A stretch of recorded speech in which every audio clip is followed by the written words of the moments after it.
تحدث نيكولا ساركوزي عن مشاعره حول الوضع الذي يمر به المغرب، البلد الذي يعرفه جيداً، على إثر الزلزال الذي ضرب البلاد يوم 8 شتنبر.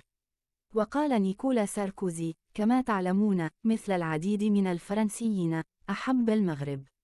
لسبب ما لا أعرفه، لا أستطيع قراءة كلامي دون أن أقول لنفسي إنني كنت أتمنى لو ولدت في شمال أفريقيا، مشيرا بشكل خاص إلى رحلات الحافلات التي تربط المدينة بالبحر التي وصفها الكاتب ألبير كامي في بعض رواياته، التي، وإن كانت في الواقع تشير إلى الجزائر العاصمة، فإنها تذكر أيضا بالمغرب ومناظره الطبيعية بالنسبة للرئيس الفرنسي الأسبق.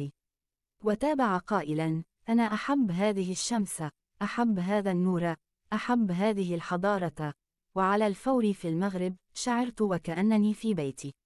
لا أستطيع أن أشرح لك السبب.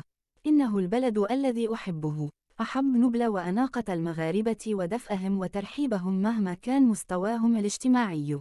وبخصوص علاقته بعاهل المغرب، قال الرئيس الفرنسي الأسبق: كنت أعرف جيدا، وعرفت جيدا، فيما أعتقد، ملك المغرب صاحب الجلالة. إنه زعيم كبير. إنه زعيم كبيرا جدا. وبالتالي يعتبر نيكولا ساركوزي المغرب حليفا كبيرا لفرنسا، ويرى أن هذه الكارثة الرهيبة أثرت على ما هو أبعد من الجالية الفرنسية المغربية. وتابع قائلا: إنه قريب جدا منا. إنهم قريبون جدا منا. ثم تهتز مراكش، وبالضبط على بعد 70 كيلومترا من مراكش، على وقع زلزال بقوة 7 درجات. إنه أمر مؤثر جدا، ومن الجميل أن نرى الفرنسيين متأثرين بما وقع.